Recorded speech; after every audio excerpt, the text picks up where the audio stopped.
Welcome to the Ages of Rock podcast with your hosts Bill Algie, Dennis Talbot, and Alan Tate. We are three guys who have one thing in common, a love of rock and roll. Our goal is to talk about all things rock. We hope you find this show intriguing, funny, and occasionally highly opinionated. Enjoy! Hey, how's everybody doing? Welcome to the Ages of Rock podcast. I'm one of your hosts, Dennis Talbot. I'm Alan Tate. I'm Bill Algie. And this is episode 6. It sure is. I hope everybody had a good Thanksgiving holiday. You know, our last one came out on Thanksgiving. This one will be coming out a week later, so hopefully we've all lost that weight that we put on. I know I packed a few pounds on. Did you guys have a good holiday? Yep. Awesome. Didn't do much, just kind of hung out and watched some TV and didn't do much. Kind of what we did. Anyway, just do a little catch up before we get into our topic for today. A little catch up from last week. Alan, what you got for this week? Little music news. Steve Vai, Billy Sheehan, and Greg Bissonette got together with the lead singer from Steel Panther, Ralph What's-His-Face.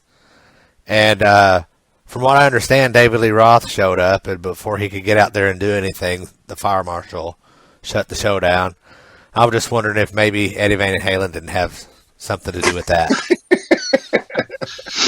If I was a betting man, I think I'd go with that. I really do. I don't know why he'd care. I don't know. I know we're just goofing, but I don't know if he'd care. Yeah, I'm just goofing. I really don't have any news, but that just seemed funny at the time. But that was pretty cool, though. I mean, that was really neat. I mean, I guess it was a small theater that, not a very big place from what I understand, and they packed the place and the fire marshal said, "Whoa, too many people." That's pretty cool. I mean, you stop and think about it because, well, they were celebrating there was something going on that drew them there. I mean, it wasn't like a big publicized thing, if I remember right. It was just kind of it was a last minute thrown together thing. Who were going to do this, and so was it their families and some other folks kind of thing, or did it get really out there and people know about it? Well, I don't know, but if I was close, I would have went and seen it. Oh, I went. Yeah, it would have been a great show, I think. You know how fast things like that go viral on the internet. Yeah, that's true.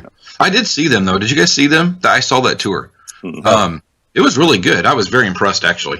Because I didn't get to see 1984. It was sold out whenever I went to get tickets, and but I went to that show, and I thought it was really good.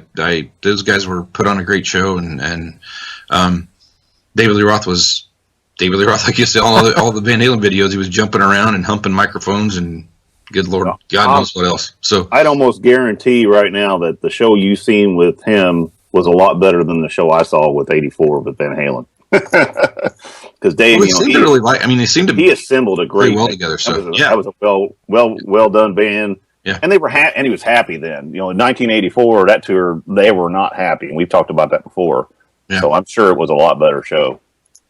I'd like to get, I never seem to be able to figure out how to when that stuff's happening. We've talked before about, like the Foo Fighters, and they were doing the Sonic Highways thing, that they did that thing at midnight where when it was on HBO, whatever was filming that day on HBO, they did a show that night, whenever it was being produced. So I think that was... Yeah. I tried to get tickets for Chicago. I tried to get tickets for Nashville for that, and they were sold out within seconds. I mean, it was crazy. Yeah. We were mad about that, so... Yeah, I would have liked to have gone. That'd have been cool, but I don't seem to be in the right place at the right time. Another thing that happened to me was we were in Vegas this summer, and there's a bar there called Vamped, and I've looked at it a little bit more, but I'm going to go there the next time we were out there. But they had a drum off, and anybody was there. Wow. So a buddy of mine texts me, and he goes, "You're never going to believe where I'm at." And I said, "Where are you at?" And he said, I'm at Vamped. And I said, "Well, what is Vamped?" "Oh, it's a bar out here, and a buddy of mine works for what's the Zildjian drum? The drum Zildjian. Zildjian. There you go. Okay, I don't know. See, I don't play drums. I play cowbell. It's made by Wolfie. So they found on heel, and so they I just totally jacked it up. Zildjian, the guy called you from the. Yeah, the Zildjian guy called. Anyway, so he was with his buddy, and there were like 15 or 20 drummers, and they were just having a drum off, and it was like Carmen Apiece and Vivian Apiece, and it was I think Billy Sheehan was there. There was gosh, who else was there? Mike Portnoy was there. There were just a ton of people. He's nipping off these names. I'm just sending him hate mail. I'm like, you couldn't have told me. And it was Billy like Sheehan's a bass player. Oh, that's right. I mean Greg Bissonette. Yeah, Greg Bissonette. Yeah. Sorry. Somebody's going to crack you on it. May as well be me. That's okay. Might as well. Hey, that's all right. So I mean, it was cool. I mean, it looked like it was going to be a neat night. So we missed that, and then the other thing they had going on was they had some kind of NBA hoops thing going on right next to where we were staying too, and we didn't even know about that either. So they had a bunch of the NBA stars there. That some people that I know ran into LeBron James at the pool. So just kind of weird. But Well, at least you got an opportunity. I mean, at least in Indy, Evansville. When's the last time something like that's happened in Evansville? Never. yeah, We don't yeah, get they have all kinds of stuff in Indy that's kind of last minute stuff. So, right. but yeah, it is what it is. All right, so I had some news too. So I don't know if you guys, there's a guy I follow on Facebook. His name's Mitch LaFon. He posts some kind of oddball stuff sometimes. And he just does it just to get people to get reaction. So he posted something today that said Van Hagar Tour 2017 with a question mark. I saw that. Did you see the guitar? Yeah, the guitar that they were working on that was from the Van Hagar era. That was Eddie Van Halen guitar. So it was very interesting because there were a lot of people that were like, no, never, burn that idea. See, he posted a picture too of just the three people without David. Did you see that? Yeah, I saw that too. So yeah, I don't know what he's trying to stir some shit up or what, Well, and I don't know I'm not sure what the value of that is. I don't know if people. I don't see them having people clamoring to get to, a shed or something like that in the summer to go see that tour because they're not going to be promoting anything, and half the people didn't really care for him. So I'm not sure what the purpose of that would be. And I know that it may not be serious at all, and somebody just throwing something out there to get something going and to get some reaction. And it got some reaction. There were some people on there that were a little bit miffed about it, and there were some people on there that like me. I just said I don't understand. It doesn't matter to me. I don't care. I liked some of the Van Hagar stuff. I hated some of it. I liked some of the Van Halen stuff. I didn't like some of it. So it's kind of hit or miss for me. I did see him live with Sammy, and it was not a very good show because Eddie was drunk off his butt, and Sammy decided he wanted to make it a fashion show. He changed clothes more than Cher did when we saw her a couple years ago. It was ridiculous. But whatever floats people's boat. If they can get it worked out, great. I read the Red Rocker book, and I was just going to say that. I just ain't going to happen, dude. I don't see. If Eddie read that book, it never. They'll never. For it to work, I don't think Sammy would do it if Michael Anthony's not in the band, and I don't see Eddie Van Halen firing his son or making him be a bass tech for Michael Anthony. I don't see it happening. So, that'll be shocking if that happened. But whatever. After that book, I don't see Eddie and Sammy being in the same state. That's why he moved to Mexico. Unless Eddie, came to truth to where he felt so bad about what he did and how he acted that he just kind of said, you know what, you were right. That was kind of a reality slap. But other than that, no. I'd say it's that's done. Yeah, I think some of those things, the guys in bands end up back together, and it becomes a money thing, and time goes by, and sometimes the things are so petty that, right. Part of it's the rock star ego thing, and you got to let that go at some point in your life. But some of it's just there was some harsh stuff there. I mean, it was bloody ugly. So I don't know how much water. I don't know how much water's got to go under that bridge, but I bet there's not been enough. Well, like I said, that's a whole other topic in itself. That book and other ones like that. There's, like I said, there's been a lot of stuff written that. Yeah, a lot of questionable stuff. So we'll see. Awesome. Well, it must be true. Exactly. Yeah. Is that all you had then? I think that's it. Yeah. Well, I did look for Kiss on the Macy's Day Thanksgiving Day parade, but I just had to watch all the other lip syncers. They weren't out there doing it this year? Oh, they were totally. Kiss wasn't there this year, but they were. The rest of them were all lip syncing, and they were doing just as bad a job. Exactly. All right. I really didn't have any news this week, but I got a little bit of a retraction from last week. We went to my mom and dad's for Thanksgiving, so we listened to the show that morning on the way to my mom and dad's. My wife and I, my son was working, and we're listening to it. And a comment that I made during that show, she looked at me and she just went, "Now wait a minute." She says, "I want you to clarify something on your next show." So when we were talking about the song from, darn it, I'm going to sit here and think about it. I should have wrote that down.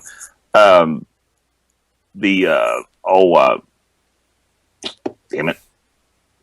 The Uma Thurman song. Oh, yeah. Fall Out Boy song. And I said, Kelly called me and she said, "Hey, did you hear that song?" And I'm like, "Yeah, it really, really sucks." She called me and says, "I just heard the worst song I've ever heard in my life." She said, "I want anybody to think that I actually like that song." And I went, "Okay, I'll clarify that for you." Because the way I said it made it sound like, "Well, hey, this is a good song." And I'm like, "No, it's terrible." No, she did. She said it pretty well sucked. So, we want to make sure we preserve your wife's reputation. yeah. So I got corrected on that, and now from now on, I got to make sure that whenever I do say something about somebody else, I'm going to put them in the right light. I just looking to make sure she wasn't going. I don't think you put it in a bad light. I really didn't. No. I didn't pick up on it that way, But I should have said, "Hey," she called me up and said, "Hey, have you heard this shitty song?" And I was like, "Yeah, I'm listening to it right now." There you go. But anyway, so that's about my only thing for this week. And but anyway, so we're gonna get to topic. Sure. All right, this week, the Ages of Rock. Ooh, it was okay. I hit a button here and it went bing. Can you hear me? You're still here. Okay, great. This week, Ages of Rock is going to the movies. All right, so what we're going to do is we're going to talk a little bit. No list this week or anything like that. No top 10, no top 5s. Bill's all excited about that. We're just going to talk in general about some of the movies that we like that are rock and roll oriented, either about bands that we know, biotopic type things, or made up bands, but just movies about rock and roll. And I know we've all three of us have seen them, probably watched them many, many, many, many times. We all have our favorites. Alan looks like he's I've never seen one. I was adjusting the volume in my ear. It was getting pretty loud. Yeah, I talk too loud. All right. So anyway, I had a few of them here. I picked a few of them out just that I have here, and then like I said, the ones that I don't have, we'll talk in. And anybody that's got another one that they would like to talk about, just feel free. But I talked to Bill a little bit beforehand, not earlier, but just before we started. And this one here is one that pretty well fits this show completely. Alan, have you seen this one too? Yes. Rockstar. I think it's an awesome movie. I mean, I know I went to see this movie at the theater. I remember seeing the preview for it. And I'll never forget that night I watched it, that part where he, up you go, that first show of his, when he gets up there and he turns around, then lights come on. I mean, I got a chill, dude. I was like, that's so cool. But I mean, it was a well done movie. I think it got a little lost. Like when it got into that little compilation scene there at the end where he's all messed up. I think they kind of lost a little bit there, a little traction. But all in all, I think it was a good movie. They got a lot of actual players in the movie. It was kind of cool. I thought, got some actual musicians in there. Yeah, wasn't that the reason that Jeff Pilson left Dokken, because he thought that band was going to do something? I had never heard that. I don't know if that was the reason he left. I don't know if that was the reason he left Dokken. I think they were already doing other stuff. Were they? I don't know that Dokken was even really active at that time. Because when was it? That was in 2001. Right. So I don't Jeff's know that, playing for Foreigner now. I mean, Jeff plays for everybody. He's kind of like Jack Blades. He kind of goes where the money's at and where he's going to get a gig. So he's been doing Foreigner for a long time. Well, he's been playing with Foreigner for at least 10 years, because I saw him in 2005 and he was in the band then. Yeah. So and he wrote some of that stuff on there too. I mean, I know that I've seen a couple interviews with him, and to me, I love that movie. I watched that movie. That soundtrack is in my truck, and I listen to it once every couple of weeks. The I can listen to every single song on that soundtrack. I love it, and I like the movie. I mean, I really did like the movie, and to me, that's the ultimate. That's the ultimate. I mean, really, think about that. You know, the whole movie was based on Ripper Owens, and what happened with him with Judas Priest when Rob Halford left, and you know, them trying to find a lead singer, and you know, Ripper Owens is in a Judas Priest tribute band, and they tapped him on the shoulder and said, "Hey, you want to come play for us?" And he's like, "Yeah, I'll take that job." So, you know, and you know, it definitely wasn't when they were at their heyday, and it definitely wasn't. They didn't put albums out that sold millions of records after that. But just the story behind it was just cool as hell. And you know, okay, I don't play in a band. You two play in a band. So what happens if one day somebody, you know, taps you on the shoulder and says, "Hey, you guys want to come play for me? We're going to go out on the road." I mean, really, you think about it. I mean, you never know. It's all about being in the right place at the right time, hearing the right person. You know, we've talked about it before. How did some of those bands we talked about last week ever even get a record contract, for God's sakes? Right. You know, it's because they happen to be at the right place at the right time. It's all about timing. Right. So, but that movie, you know, I did the little research on that movie. You know, that movie was an absolute bomb at the box office. It was. Yeah. It was a total train wreck. It was $57 million to do, and it made 16. So it just totally got trashed. Mark Wahlberg I thought he did a great job. I think he was awesome. I thought he was really good. You know, but he didn't sing any of the stuff. He didn't sing on that record. That was a guy from Steelheart. We talked about that a little bit earlier. Actually, there was two singers. Yeah, that's right. Soto played. He sang the parts that the original guy played. Yeah. And then the guy from Steelheart sang the parts that Mark Wahlberg played. Yeah. And that's why when I posted that there was a video that I posted on the website this week or the last couple of days, Steelheart's version of the Let's See We All Die Young. And it's actually a really good version. It's him singing, but it's a different version. It's a little lighter than it doesn't have all the squeals and everything else. It's a little bit more melodic, and it's actually a really good version of it. So if you get a chance to check that video out, I would. Yeah. Because like you said, that Stand Up and Shout, that's a Sammy Hagar. Sammy Hagar wrote that song. Yeah. Dio wrote a song for that. Actually, he recorded. It's one of Dio's old songs. I can't think of the name of it, but there's a lot of great tunes on that album. Yeah. One of the I was listening to a podcast the other day, and Tom Werman was the guest on the podcast, and he was the producer of that of the music for that show, that movie, and he was talking about it, and he was talking about how he'd have Jeff Pilson and some of those other guys that were writing some of the songs for the movie. He'd get a call and they'd say, "Hey, this line doesn't fit in the movie. We need a new line." So they'd have to write a new line in the song to make the song make sense for what was going on in the movie. And he said that he did that probably 30 times throughout the movie, trying to figure out how to make the songs match. Right. So it was a really pretty interesting thing. But he said that's probably, he had a blast doing that, and it was it was really cool. But that's one of my favorite movies. I watched that movie quite a bit. The other thing was just the people that were on there. I mean, we talked about it, the writers of the music and the people playing in the bands and stuff. Satchel from Steel Panther was in that at one point in time. I think he had a guest appearance in that, if I'm not mistaken. For the original band, where he came from, the cover band it was in. Yeah, that drummer was from Slaughter. Oh yeah, and there was a couple other ones that were in there. Like I said, you had Jason Bonham. He was playing drums. Yeah. Alan, did you see it? You haven't said much. I saw the movie once when it first came out, and I don't remember much about it. Okay. We'll have to hook you up because you need to see that again. Well, there's going to be one we're going to talk about here at a wall that Bill's never seen. So we're going to, one of these days when we're all together, we're going to have to, instead of going out and eating Taco Bell at 3 a.m, we need to stay at my house. We'll watch some. You guys can eat at Taco Bell at 3 a.m. all you want. I'm not doing that. We'll throw some movies on and we'll sit at home and just watch the movies.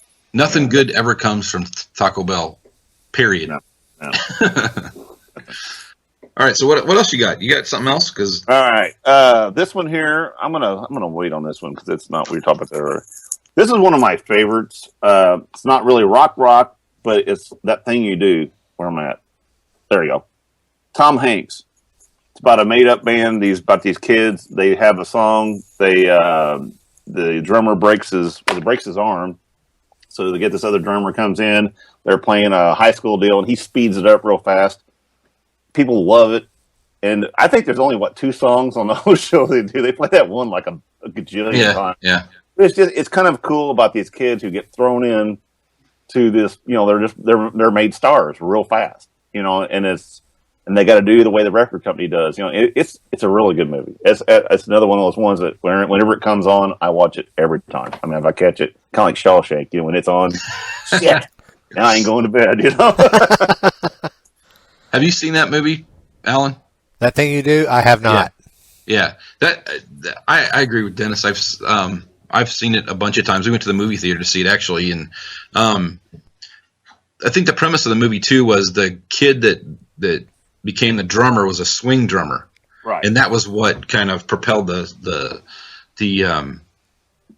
beat or whatever, the melody. So, but it was like I think it was based in the 50s, right? So it was bands of the 50s, and it's kind of how the whole machine worked for the music industry in the 60s or in the 50s, where they would put people together and they would get them out on these roads, and they go out and they do like 4 different groups at one time on the same show, and they kind of rotate them around. And one guy wanted to record new music, and then said, "No, you're going to record this one in Spanish." It was very.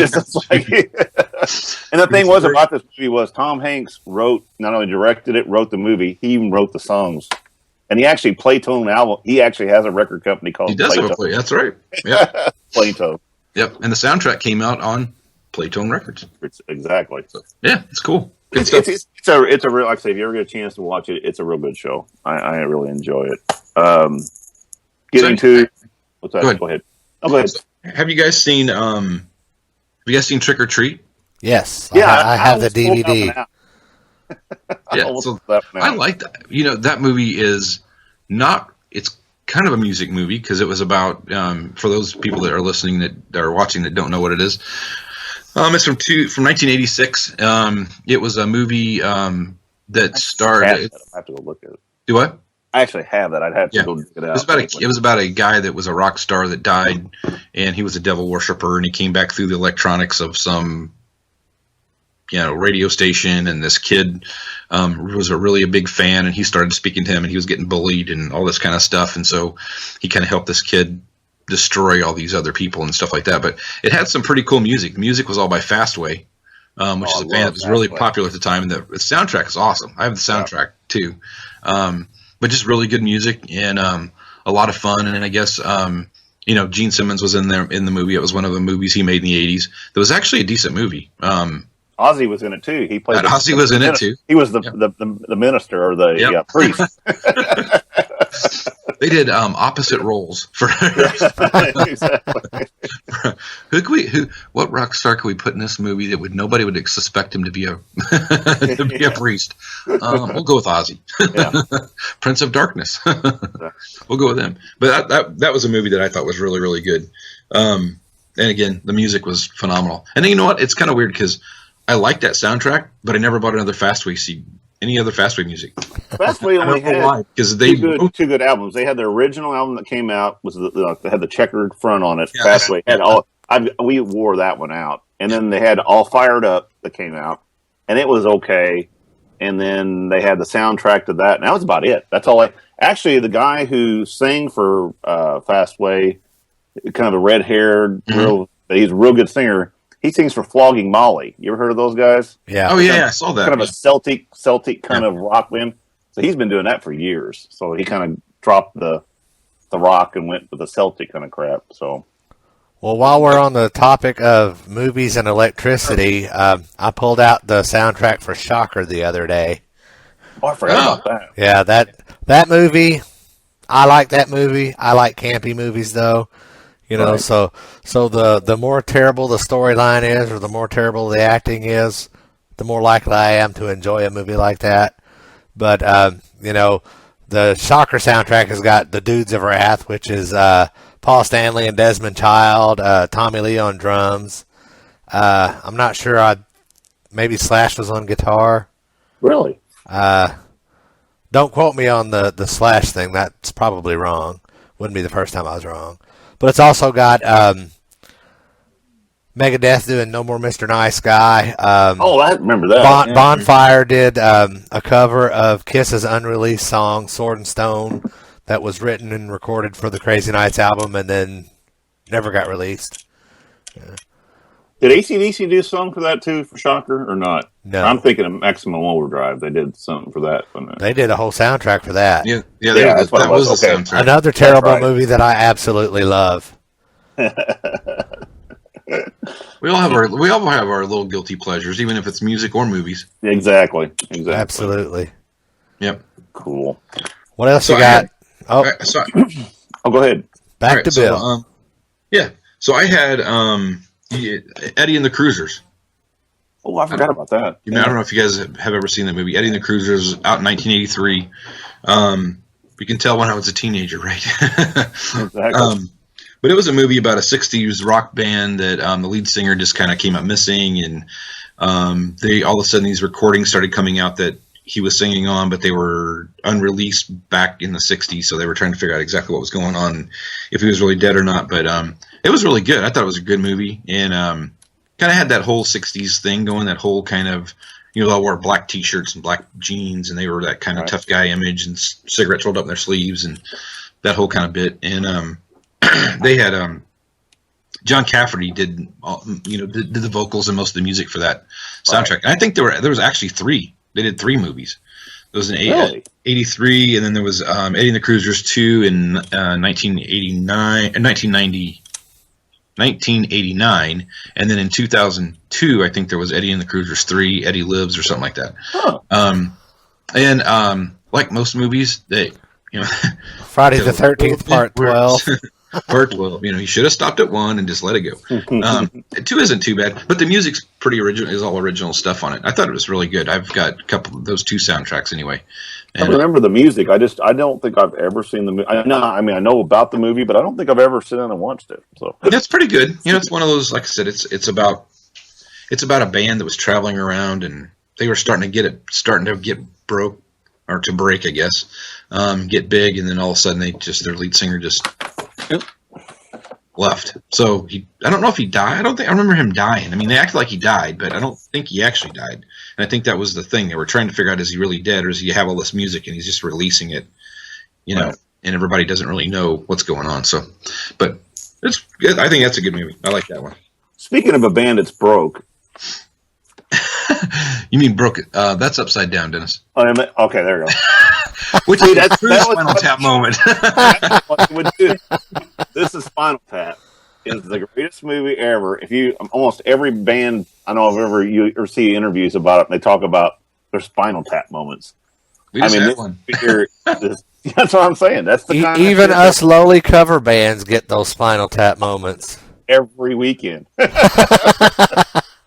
But no, to me there are so many quotes out of that movie, and the thing is, Bill's never seen it. I've never seen it. I can't believe that. I've seen bits and pieces of it, but I've never sat through the whole thing. There's so many. Just one-liners out of that thing. Their drummers keep dying. That's the one thing, they keep going through. One died from a bizarre gardening accident. Another one choked on vomit, but they found it wasn't his vomit. Yeah. One instantaneously combust on stage. He caught fire. It's unbelievable. And like I said, there's so many quotes out of that movie. It's just hilarious. I think my favorite definite watch one of these nights. My favorite scene in that movie was when they were on stage and the Stonehenge comes down. It's and like not to scale.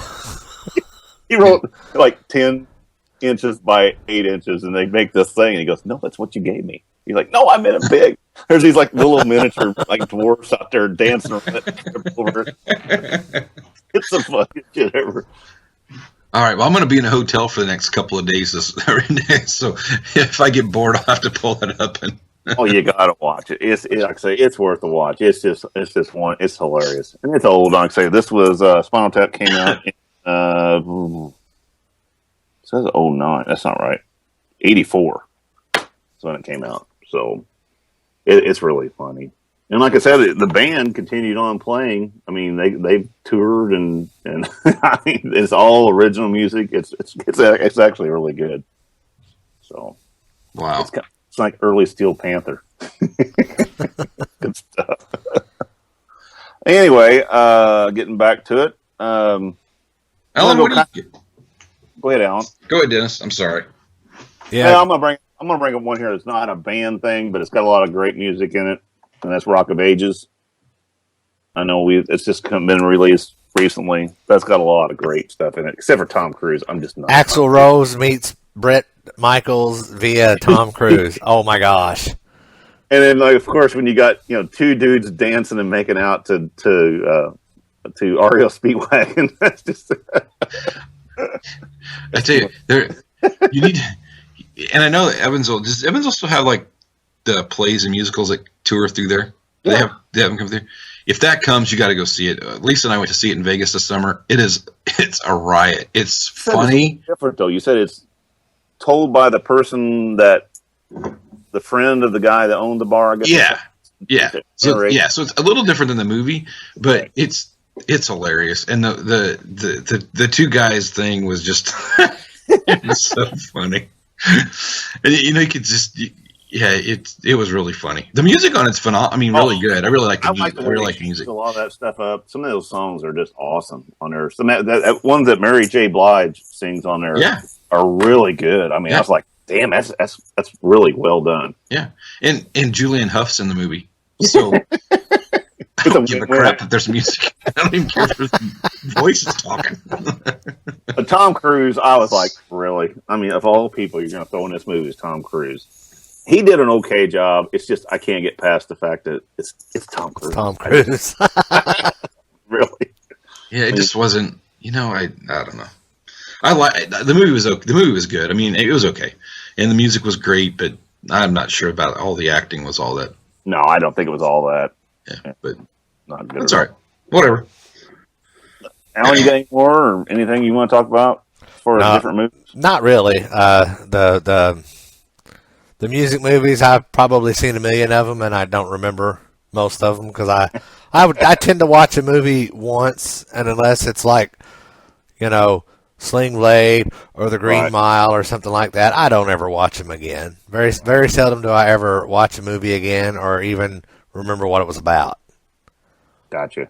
Well, if you want to go campy, I would recommend Rock and Roll High School.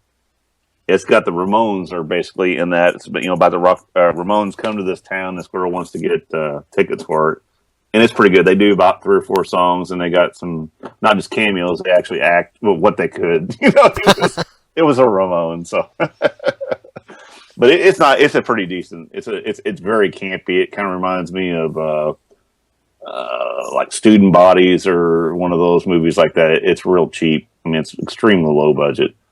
But it's pretty funny. Couple of the not documentary, but movies that are about real stars. You got here with Val Kilmer and the Doors, which he did all of his own vocals on that. Did a really good job. It's a very well done movie. I think it was one of Kelly's favorite movies when we first got together. She loved that movie, and you guys seen that one? Never seen that? It's pretty decent. Pretty decent movie. Another one that I don't have the thing for, I couldn't find it, was Gary Busey doing Buddy Holly. Buddy Holly, yeah. Before he got batshit crazy, before he hit his head, he did this movie, and I mean, he played guitar, he sang, and I tell you what, it's a long movie. It's a super long movie, but there's a lot of music. It's not just. There's hell, that last concert was almost a whole damn concert. I mean, it was long, and he does a great job in that. Like I said, it's nice to see him when he can actually act before he got all deaned up. But do you have? Go ahead. No, go ahead. Go ahead. No, if you're still talking about that, I'm going to jump to. No. I was just like I said. I think it's a really good movie. It's I think it's fairly accurate historical wise, and it's just really good. I mean, it's he does a good job. Do you have the movie Detroit Rock City in your stack there? No, but I got it right over there. I was going to pull that one out, and I didn't know. I was trying to keep it more to the just actual movies about bands. But then again, this is a movie about Kiss.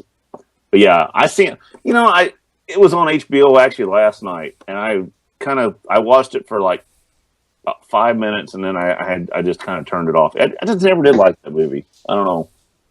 I actually went to the theater and seen it. I was going to get there early. I figured, man, we better get there. We're never going to get this. We were the Place only was empty. We were the only two people. We had to actually go out to the other one, Carousel, to see it because they didn't even have it at Showplace. We had to go to the other one, and it was a stinker. I mean, Well, it had. I thought it had funny parts in it, but overall, I agree. The movie itself wasn't very good. mm, Yeah, it's it was it is what it is. I'm not sure. I'm not really sure how much Kiss really had to do with it, to be honest with you. I mean, I know they had the scene at the end or whatever when they finally got to the show, but I don't know if they really had much to do with it. I really don't know. But here's something interesting about that movie, though. It was nominated for 2 awards. really? Yeah. So it was nominated for the Golden let's see, 2 award nominations. One in 1999 for it's called the Golden Trailer Awards for the trashiest movie. Oh, I was gonna say, it's like I say, like a Golden Turd Award or something. apparently. And then the Young Star Award in 2000. So best young actor or performer in a motion picture or a comedy. And that was by Sam Huntington, the kid that played the lead. Right. He was actually nominated for an award for I don't know who does the Young Star Awards. Probably the same people that do the Rock and Roll Hall of Fame. You know what? For some reason, I think that was the biggest problem with me in that movie was the kids weren't believable. Because you've seen these kids playing other parts, and now they're trying to make them look like '70s kids and stuff. They just didn't act like '70s kids for some reason. I didn't buy it. I think that's what it was. The worst thing for me was that the actors didn't act like people in that decade. I don't know. Okay. Well, if the kids in I was going to say Different Strokes, Detroit Rock City you did not buy that. It's talking about Willis. Did you buy the kids performing the '70s roles in Dazed and Confused? Yes, I did actually. Yeah, I think they were more. Bill, did you even see the movie Dazed and Confused? I You look dazed and I don't confused. remember. I've seen it, but it's been a long time ago, and I watched it. That was for me was one of those watch it once and I don't ever have to watch it again kind of movies. Right. No, see, Great I believe soundtrack, it. though. Great Yeah, soundtrack. good soundtrack, but I didn't watch the movie very much. Yeah, I actually believed them. For some reason, I don't know. I just didn't. I don't know. For some reason, I just didn't get in that movie. I tried. Like I said, I even went to the theater to see it, and just didn't get into it. I don't know. It's just I even have it on DVD, but Yeah, I mean, I thought it had some cool. I mean, I thought it was kind of cool. It wasn't great, but the mom coming in there and ripping. the Just big tongue wagging. That's just a fucking horrible. Mothers Yeah, Against the Music of Kiss, Matt Mock. yeah. So And then the mom is the only thing I could think of her. She was that chick off of Kingpin. Remember? Yeah. That's so skanky old lady. yeah. Why did do that? Anyway, Yeah. that was on a movie. So anyway, we'll go with that. So- Anyway, one that Bill had talked about the other day. I know we talked about. He liked Almost Famous. Yeah, I thought it was a great movie. Yeah, I've seen that one time and not really. I don't remember much of it. I just remember, it was basically the kid from. Actually, it's based on. Yeah, it's it's based on a true story. Well, it's based on the. God damn it! The guy who wrote Fast Times. He was married to Nancy Wilson. Shit. What's his That's name? way more than I know about it. Right there. I mean, No, darn it. Anyway, it was based on his life story because he did the same thing as a kid. He went and wrote for Rolling Stone with his band. I'll find out here in a second. Go ahead. but he toured with them for a little bit, and then he wrote articles and things like that about it. So, I thought it was a pretty cool movie, and I forget who the actress was in that. Was that a Kate Hudson movie? Kate Hudson, yes. Kate Hudson, yeah. Yeah, whatever. Well, when you said Almost Famous, I was thinking Across the Universe, the Beatles movie. That's another group that. How many Beatles movies were there? I don't know. 4 or 5? I haven't seen that movie, Across the Universe. I heard it's really good, but I haven't seen it. I've listened to the soundtrack. I didn't watch the movie. But I mean, there were a lot of Beatles. There were 4 or 5 Beatles movies. There was Yellow Submarine, and there was Magical Mystery Tour. Yeah, and there was I mean, there was some Hard Day's Night. Right. Yeah, Hard Day's Night. That's one I. Yeah, and those were all definitely musical movies because they played in them. That was the whole point. Right. And those are pretty cool for the time. I mean, I remember watching some of those. I watched some of them periodically, but not often. But I thought those were pretty cool. Getting back to that real quick, Cameron Crowe.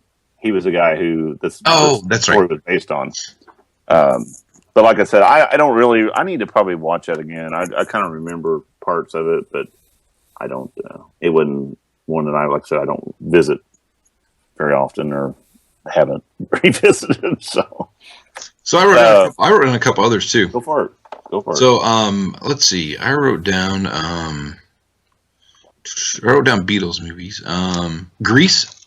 Oh, yeah, of course. Grease is a good movie. It's not a rock movie, but it was good. It was rock in the 50s, right? 50s and 60s. It was pretty good. I did write down Spinal Tap, even though I hadn't seen it. Right.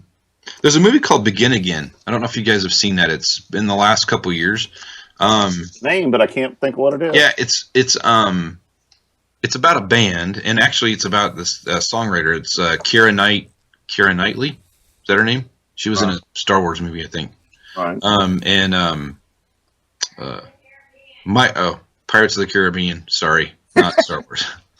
See, was that Siri telling you that? No, Siri. Siri was telling me that was the wrong movie.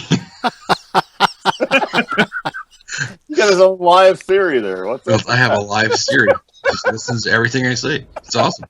I didn't have to be corrected when she was watching the show back. She did it live. I need to have my Siri here doing the same thing. Like, wait, no, you didn't.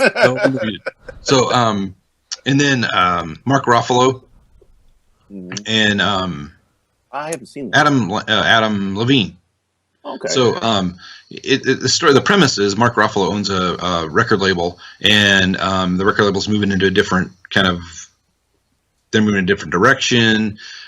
He's a part owner in the record label, and the other guy tries to buy him out. He ends up firing him, and he ends up finding Keira Knightley, and then she's written some music for her boyfriend, who is Adam Levine, who's in the process of trying to get in the music business. Right. And some of the music's pretty good. Some of the music's kind of, but the story is cool because Mark Ruffalo takes Keira Knightley's and records an album of hers because they didn't have any money, and all they had was like an Apple computer with Pro Tools, and they recorded everything like outside. So they would record in an alley to get the sound that they wanted, and they recorded on a rooftop. And they were in a bar one night and they saw this guy could play bass, so they asked him to come be in the band. It was just how they put this thing together. I thought it was a really good movie. I've watched it probably 3 or 4 times, and some of the music's pretty good, and some of the music it's some of it's Adam Levine music, which if you like Maroon 5, I like Maroon 5. It's fine. I mean, they're not great, but they're good. But some of it is, Keira Knightley also sings on it. She's got 2 or 3 songs that she sings on there. But I thought it's a pretty good movie. It's different and it's new. It's been out within the last year or 2. I'm pretty sure. But you ought to check that out. Begin Again? That's called Begin Again. Yeah. Oh, check it out. And then, let's see. There's another movie I wrote down called The Idolmaker. That was from back in the 80s. And it was gosh, what is that guy's name? Darn it, I'm pulling a Dennis. I got to check that guy's name. Roy Sharkey. Do you know who Roy Sharkey is? Actor? Name of it. I don't know. He plays a manager of a guy. He plays a manager. He sees this kid singing in a club or something like that, and he decides he's going to make him be a star. But it's kind of the same thing like That Thing You Do thing where it's like I write the songs, you sing the songs the way I want, you're my face. Right. To the fans. And it's that whole thing about he the guy ends up getting very famous, and he decides he doesn't need him anymore, and Right. they split ways. And but I thought it's a really good movie. I had that soundtrack for a long time. I lost it, and I watched some of the movie on YouTube the other day because it's on there when I was doing some research. And then a rock movie that we didn't talk about that I think's really, really a good movie is School of Rock. You know, I almost picked that out of my box. I have that, but I was kind of like going, I don't know. That's kind of, I should have picked it up. So no, it is good. It is. It's a pretty good movie. It is good. I like that. And it's Jack Black being Jack Black, which is kind of fun, but I think it's kind of cool. And then I think they've turned that School of Rock thing into a couple different things. I think Gene Simmons did something in England with I did see that School of Rock thing back some years ago, where he tried to get raise money for music and musical instruments in a school and things like that. So it's kind of, I thought that was a good movie. I liked the kids singing and stuff like that, and doing something different. And actually, that was a float on the Macy's Thanksgiving Day Parade. That was the Gibson float.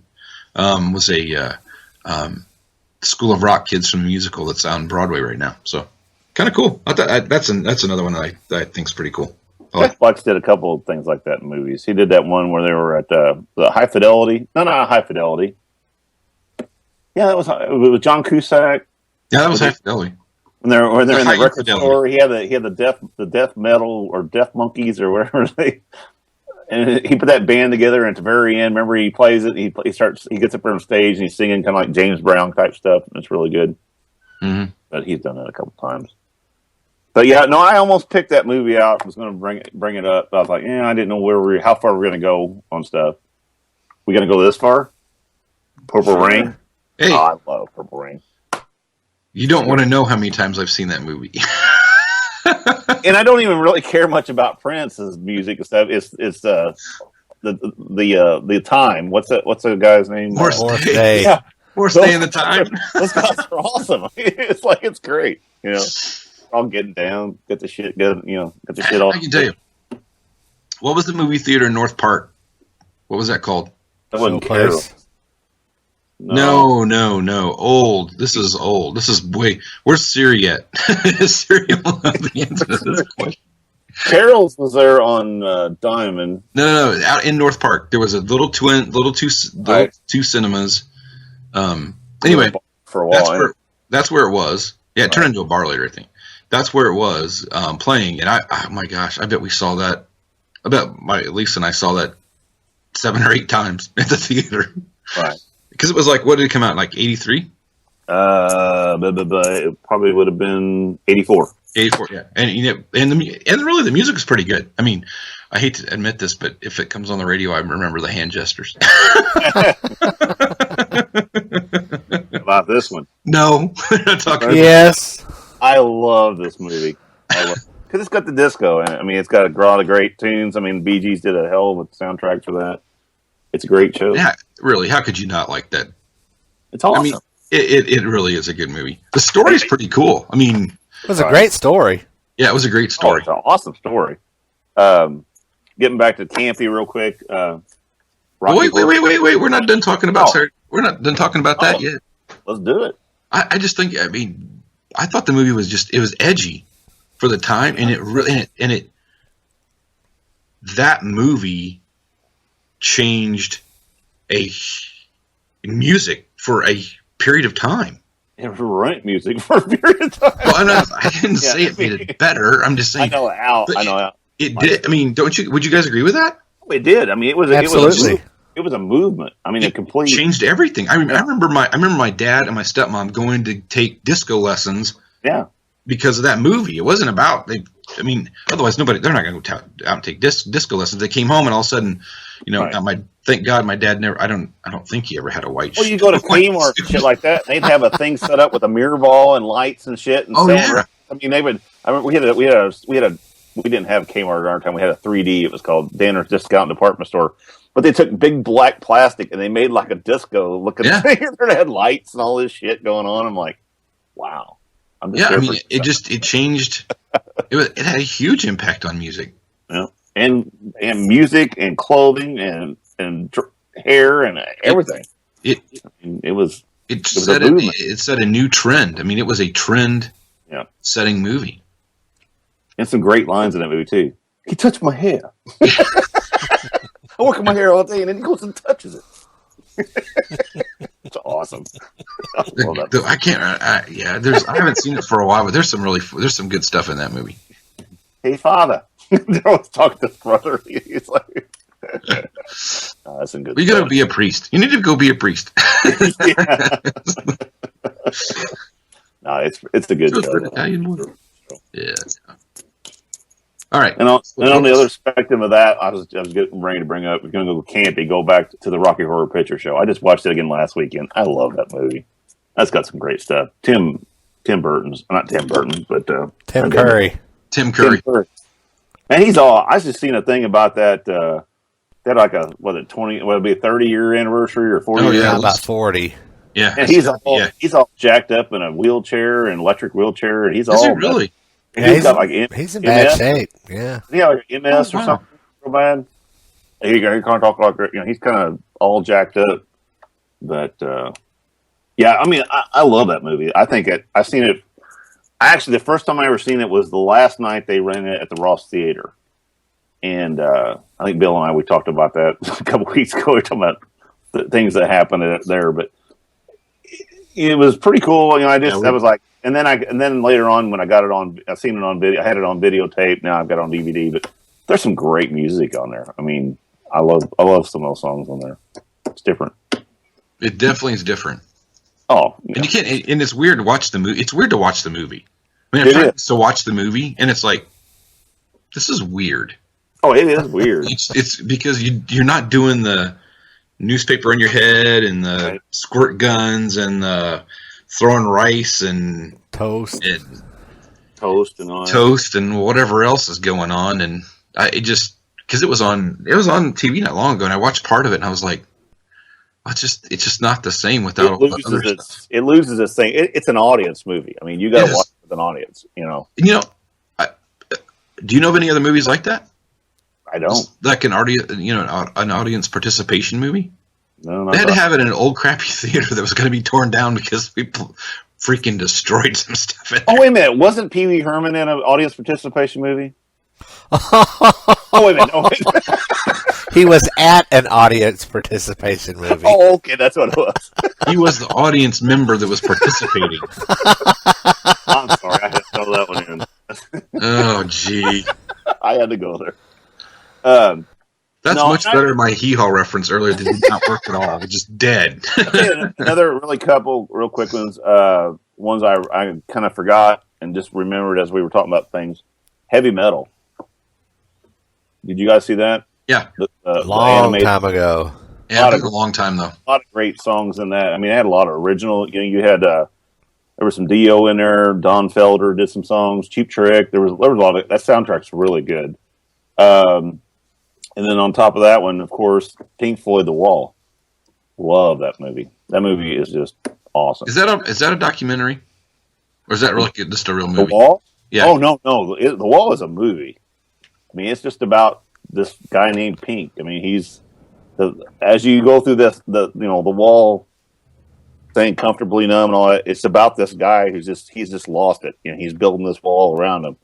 It's a great movie. Bob Geldof plays, and he actually in the movie, he actually sings all the parts that Roger Waters would sing on a lot of the live stuff. So the movie's actually different than the album for the fact, and they actually added a song to the movie that's not on the album. But it's a good watch. It's bizarre. Plus, then you got all the animation and all that too included, and it's bizarre, but it's a good show. Well, one of the biggest songs that ever come out of a movie was Pinball Wizard. Oh yeah, Right? Tommy. That came out of Tommy. That was a rock opera. Was what it was. Isn't that how it was billed? Yeah, That was pretty cool. I've seen that. I don't care much between that and like No, I didn't. Sergeant Pepper's. I didn't care much for that either. I mean, it's a little bizarre. I mean, I think it's a little strange. Well, I tell you what, we went to, talking about just bizarre and strange. The Beatles were. It's kind of funny because the Beatles were a band that everybody really, sold tons of records and changed. They changed the music industry. Period. from that point in time forever. Right. And not like disco where it just kind of died. It's rock and roll today is what it is today, partially because of the Beatles. I mean, they have a huge impact in that. Right. And but I'm pretty confident those guys did a few drugs here and there because it was all real bizarre, very psychedelic, and the short period of time that the Beatles were actually, recording and putting out music, they did a complete 180-degree turn. I mean, you go from "Love Me Do" to the stuff off of Sgt. Pepper's and the white, I mean, there was something that helped them change. You know what I'm saying? Well, yeah. So we went to see the Beatles Love Cirque du Soleil show when we were in Vegas a couple years ago, and we're sitting there, and Lisa's like, this is kind of bizarre, and I'm like, yeah, because it was all psychedelic. It was all that orange and yellow and pinks and just real freaky and paisley colors and just weird, and I'm like, yeah, it's because those dudes were like jacked up when they were writing that stuff. To me, the Beatles are actually almost like two complete separate bands. I mean, you got the early Beatles, the little four guys that came from England with little mop tops, to what transpired into the last of the Beatle type stuff. The hippies. I mean, it went a complete. Yeah. I mean, it's almost, the music's completely different. I mean, you're going from 3-chord, teeny bopper music to heavy drug influenced acid rock. Basically, it's completely different. Kind of you're getting a whole spectrum of stuff with them. But anyway, I know there's a ton of movies we could talk about and stuff. Like I said, hopefully people got to see, hear some that they have never seen, or maybe something that you had seen or would want to see again. I know we're going to have to get together one of these days, and Bill's going to sit down and watch a little bit of Spinal Tap. Yeah, we need to talk about concert movies that we've watched. You watched? I'm sure you have. I've watched some. I haven't watched a bunch. Have you watched many of those, Alan? Like concert videos? Yeah, a few. Yeah. That'd be good. That'd be a good topic, because there's been some really good ones out there. There's been some kind of whatever. Yeah.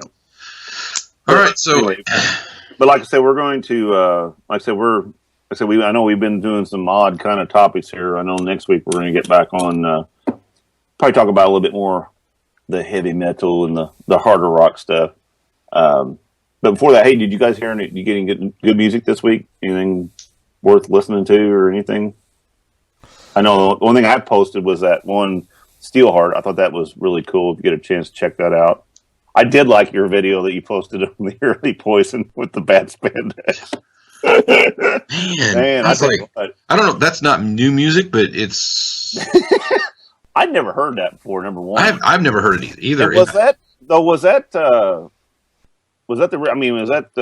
playing guitar? That was no. That was the original guitar player. That wasn't CeCe. I was gonna say, I kept looking at him going. And I don't think that was Bobby Dahl either, because that. No, it was Bobby. Was it? Oh, okay. I didn't think it was. But I couldn't see if that was CeCe or not.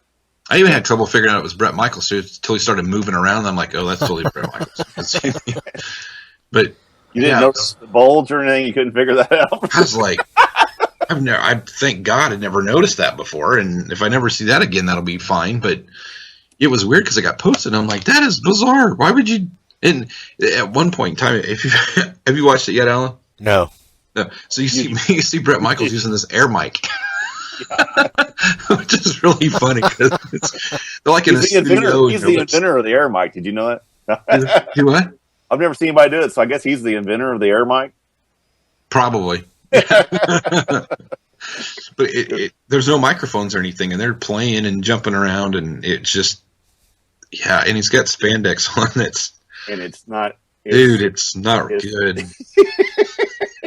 Apparently, somebody likes it because somebody responded on the. That was Gina. That was our singer. She was so funny. She was very happy about the video. I saw that. I need to straighten her out. She's a. So yeah, she's your friend. She's our singer. Yeah. There you go. Anyway. Yeah, so I haven't. Other than that, I haven't listened to much new stuff this week at all. Yeah, I haven't either. I've listened to a little bit. Foo Fighters. I've actually got to where I like all the songs on that thing. I've listened to it enough now, and And as far as that, I haven't really listened to anything new this week. I've been It's kind of slow music right now. Music. It is. Usually they don't put out new stuff. Much new stuff usually in November, December. It usually stops in October. I know Adele's. There's a rush though for the Grammys. You know that? Right. So the deadline for the Grammys, I think, is it has to be out by the first Tuesday of November or second Tuesday to be eligible for Grammys. So sometimes bands will wait and release them that date so that they can be closer to the Grammys, so their people, they can start releasing singles and hear them. I know you helped Adele set a man. She's selling the shit out of stuff. God. What? That's a record, right? She sold. That's a record, is what I heard. But 3.8 million. Yeah, in a week. Wow, that's crazy. It is crazy. Nobody sells that much anymore. No. I mean, there are bands you could put all the records together now. If you can sell 1 million in a year, that's a big thing. Oh, because with everybody downloading stuff anymore, It's just nobody's buying all of that stuff. That's hats off to her. Whether you like her or don't like her. I mean, that's a pretty amazing thing. So actually, that was the first time because I told Kelly on the way home from Thanksgiving, I told her about you buying it, and I said we were talking about Adele, and she said, "Have you heard that song, Hello?" And I said, "No, I haven't really listened to it." So we pulled it up, and it's not a bad song. It is what it is. And well, actually, I'm trying to listen to more of it because they play that on the radio every waking moment, so I don't listen to that much anymore. So right, because it gets to be too much.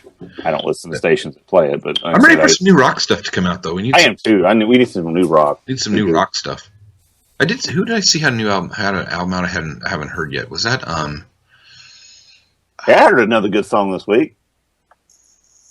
Our boy right there. I guess will he be over here this time? Where are you at? Alan's song. Yeah, Alan's song. Good. I was very impressed. Our boy over here, he sent us a song that he did, and it's pretty good. He's singing on it. Really good. I did too. I would have never. Thank you. Said that, if you'd have said that to me and said, "Who is this?" I'd have never. It's catchy. I tell you what, it's catchy as hell because I catch myself humming the damn thing. That's right there. It's a million seller. There you go. You can sell 3. You can sell 2 records right now. Look out! That would be nice. 2 records. A tater's coming for Adele. Give me that 98 cents, and I'm going to retire. No, it is a good song. Thank you. Yeah, I thought you did a great job on it. So, anyway. So I think we're about done for this week, fellas. All right. Well, anyway, we appreciate everybody coming on and listening to us. I know we got over 200 likes on our page now, so that's really good. We appreciate everybody doing that. Tell your friends. Yeah, check out and watch the videos. Check them out. Go either on iTunes, go to YouTube. We've got the web page. Was it agesofrock.com? The YouTube channel, the Facebook page. Post stuff. We don't care. Twitter. Let us know. Yeah, Twitter, Instagram. Just let us know how we're doing. Let us know what you want to hear. Just say hi. What you want to hear. That's really what's most important because that'll keep your attention better. Exactly. Maybe keep my attention. If you want to hear Alan talk more, you have to pay. Yeah. He's kind of the prima donna drummer of the band, so he doesn't. He's not a drummer. I'm a bass player. Oh, see, I sold my drums. Come on, keep up with the times. I would have went with the drummer, Alan. I wouldn't have even said something about bass playing, but anyway, you're okay. And he's a singer, so he's like a super prima donna. There you go. Anyway, peace out, folks. We will catch y'all next week. See ya.